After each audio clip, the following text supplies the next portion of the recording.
আল্লাহ তাআলা বলেন শাহরু রমাদানাল্লাযী উনজিলা ফীহিল কুরআন হুদাল লিন-নাসি ওয়া বায়িনাতিম মিনাল হুদা ওয়াল ফুরকান। রব্বুল আলামিন বলেন এই রমজান মাসে এই মাসে আমি কোরআন অবতীর্ণ করেছি। কেন করেছি?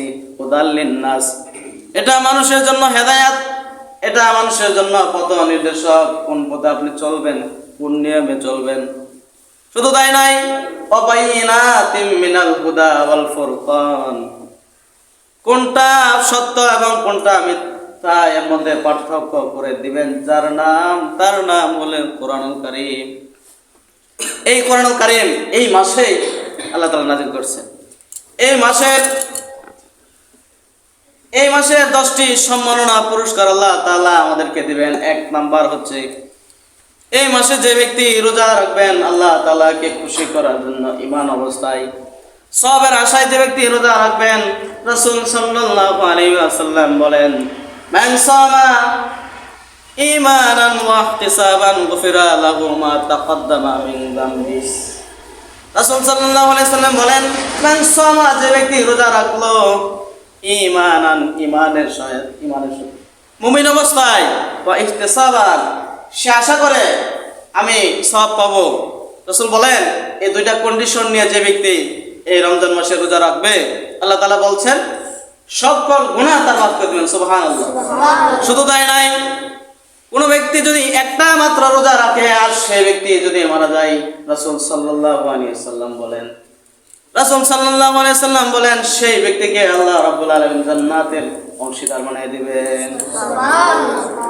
এই মাসের কেমন গুরুত্ব, রাসূল সাল্লাল্লাহু আলাইহি ওয়াসাল্লাম এই মাস সম্পর্কে বিভিন্ন গুরুত্বের বিভিন্ন হাদিস তুলে ধরছেন। এই মাসের পুরস্কার আল্লাহ তাআলা নিজেই দান করবেন। আল্লাহ তাআলা বলছেন আসিয়ামু লি ওয়া আনা আজজি বিহি, এই রোজা বান্দা আমার জন্য রাখে, এর পুরস্কার আমি নিজে হাতে দেব। আচ্ছা, কোন দুনিয়ার হাইসিয়তে যদি বলে, কোন এমপি মন্ত্রী যদি বলে এই রহিম আব্দুল করিম পান করেন আল্লাহর বান্দা, এত টেনশন কিসের, যা দেওয়ার আমি দেব, নিজে হাতে দেব, ওই বান্দার কি খুশ থাকতে পারে? এমপি মন্ত্রী দিলে তো অল্প কিছু দিবে না, বেশি কিছু দিবে। এই দুনিয়ার এমপি মন্ত্রী যদি এই এমপি মন্ত্রীর কথা শুনে আপনার অন্তর যদি খুশি হয়ে যায়, যে দিন কিয়ামতের দিন ভয়ানক পরিস্থিতি সৃষ্টি হয়ে যাবে, সেই দিন আল্লাহ রাব্বুল আলামিন যদি আপনাকে তার নিজে হাত দিয়ে দেয়, কেমন দিতে পারে? অনেক দিতে পারে না? আল্লাহ তাআলা আরো বলেন আসিয়ামু লি ওয়া আনা উজজা বিহি, এই রোজা আমার জন্য এবং এই রোজার প্রতিদান আমি নিজেই হয়ে যাব। আল্লাহ নিজেই হয়ে যাবেন এর প্রতিদান। অন্যান্য ইবাদতের পুরস্কার জান্নাত, গুনাহ মাফ, কিন্তু আল্লাহ তাআলা বলছেন এর পুরস্কার আমি নিজেই দেব, এমনকি আমি নিজেই হয়ে যাব। শুধু তাই নয়, রাসূল সাল্লাল্লাহু আলাইহি ওয়াসাল্লাম বলেছেন এই রোজা রাখার সময় মুখের মধ্যে একটা গন্ধ হয় না? না খাওয়ার কারণে একটা গন্ধ স্বাভাবিকভাবে তৈরি হয়। রাসূল বলছেন এই গন্ধটা আল্লাহ তাআলার কাছে মেশকের চেয়ে সুগন্ধ হয়ে যাবে। সুবহানাল্লাহ। শুধু তাই নাই, রাসূল সাল্লাল্লাহু আলাইহি ওয়াসাল্লাম হাদিসের মধ্যে বলছেন 3 ব্যক্তি যদি দোয়া করে তার দোয়া আল্লাহ তাআলা ফেরত দেয় না, কবুল হয়। 1 নাম্বার হচ্ছে ন্যায়পরায়ণ শাসক। যেই শাসক সেই ন্যায়পরায়ণের সাথে ইনসাফ ভিত্তিক সমাজ প্রতিষ্ঠা করে, সমাজের ভালো ভালো কাজগুলি করে, সমাজে ন্যায় ইনসাফ প্রতিষ্ঠা করে, ওই ন্যায়পরায়ণ শাসক যদি আল্লাহ তাআলার কাছে হাত তুলে দোয়া করেন, আল্লাহ তাআলা সেই দোয়াকে ফেরত দেয় না। 2 নাম্বার হচ্ছে রোজাদার ব্যক্তি। কোন রোজাদার ব্যক্তি যদি সুবহে সাদিকের পর থেকে সূর্যাস্তের আগ পর্যন্ত যদি কোনো ভালো বিষয়, হালাল বিষয় যদি আল্লাহ তাআলার কাছে যান, আল্লাহ তাআলার কাছে যাই, আল্লাহ রাব্বুল আলামিন তার দোয়া ফেরত দেয় না। অর্থাৎ এই রোজা অবস্থায় আল্লাহ তাআলার কাছে যা চাবেন তাই দিবে। আচ্ছা, যদি বলা হয়, একটু উদাহরণ দিয়ে বলি, যদি বলা হয় নির্দিষ্ট সময় এমপি মন্ত্রীর কাছে চাইলে সে অনেক কিছু দেবে, মানুষ সব কাজ বাদ দিয়ে ওই সময় তালাশ করবে, তাই না?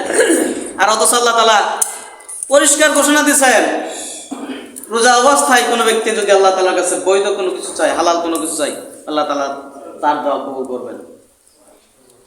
সন্তান নাই, আল্লাহর কাছে দোয়া করেন। হালাল রিজিক নাই, যুবকরা বেকার, হালাল রিজিকের জন্য আল্লাহ তাআলার কাছে চান, আল্লাহ তাআলা দিবেন।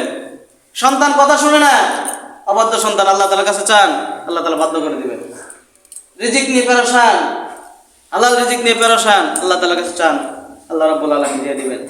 শুধু তাই নয়, রাসূল সাল্লাল্লাহু আলাইহি সাল্লাম বলেন, 3 নাম্বার হচ্ছে ওই ব্যক্তি, যে ব্যক্তি আল্লাহ তাআলার কাছে চাইলে আল্লাহ তাআলা ফেরত দেয় না।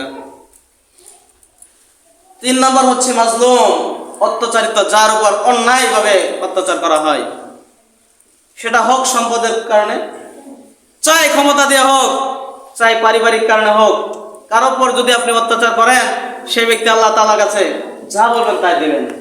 মিশকাত শরীফের হাদিস, রাসূল সাল্লাল্লাহু আলাইহি ওয়াসাল্লাম বলেন, আল্লাহ তাআলা এবং মাজলুম ব্যক্তির মধ্যে কোনো পর্দা থাকে না। মাজলুম ব্যক্তি আল্লাহ তাআলার মাঝে কোনো হিজাব থাকে না, পর্দা থাকে না, দেয়াল থাকে না। অর্থাৎ মাজলুম ব্যক্তি আল্লাহ তাআলার কাছে যা চায় তাই আল্লাহ তাআলা দিবে। এখন চিন্তা করেন, আপনার আচার আচরণ, বিনিময় লেনদেন, এগুলোর কারণে কারো যে কষ্ট দিয়ে থাকেন, সে ব্যক্তি আল্লাহ তাআলার কাছে যা চাইবে, যা বলবে তাই কবুল করবেন। সম্মানিত উপস্থিতি, আমরা জানলাম এই রোজা অবস্থায় আল্লাহ তাআলার কাছে যা চাওয়া হয় আল্লাহ তাআলা তাই দেন। এই রোজাদারের জন্য আরো স্পেশাল কিছু অফার হচ্ছে। যারা রোজা রাখবে, লিস-সাইমি ফারহাতান, রোজাদারের জন্য 2টা খুশির সংবাদ। ফারহাতুন ইনদাল ফিত্রি ওয়া ফারহাতুন লিকাই রাব্বিহি। 1 নাম্বার খুশির সংবাদ হচ্ছে, রোজাদার ব্যক্তি যখন ইফতার করেন, ইফতারের যখন তার কাছে নেওয়া হয়, সারাদিন রোজা রাখার পরেও সে যা কষ্ট ছিল, তার যে কষ্ট ছিল, সে সবকিছু বলে যায় না? কতকালকে রোজা রাখছি, সারাদিন না খাওয়ার পরেও যখন ইফতার করছে সব বলে গেছি না?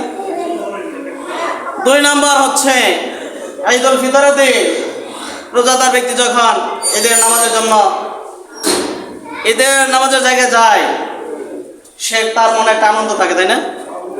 শুধু তাই নয়, রাসূল সাল্লাল্লাহু আলাইহি ওয়াসাল্লাম বলছেন, ওয়াফারহাতুন লিকাই রাব্বিহি, কিয়ামতের দিন আল্লাহ রাব্বুল আলামিন সেই রোজাদার ব্যক্তির সামনে এমন ভাবে আসবেন। অর্থাৎ বোঝা গেল, আমরা চন্দ্রকে যেভাবে দেখি, চাঁদকে যেভাবে দেখি, সূর্যকে যেভাবে দেখি, রোজাদার ব্যক্তি সেই দিন আল্লাহ তাআলাকে এমন সরাসরি স্পষ্ট দেখতে পাবেন। সুবহানাল্লাহ। আল্লাহ তাআলা অন্য কোনো আমলের ক্ষেত্রে বলেন নাই যে আমার সাথে সাক্ষাৎ হবে।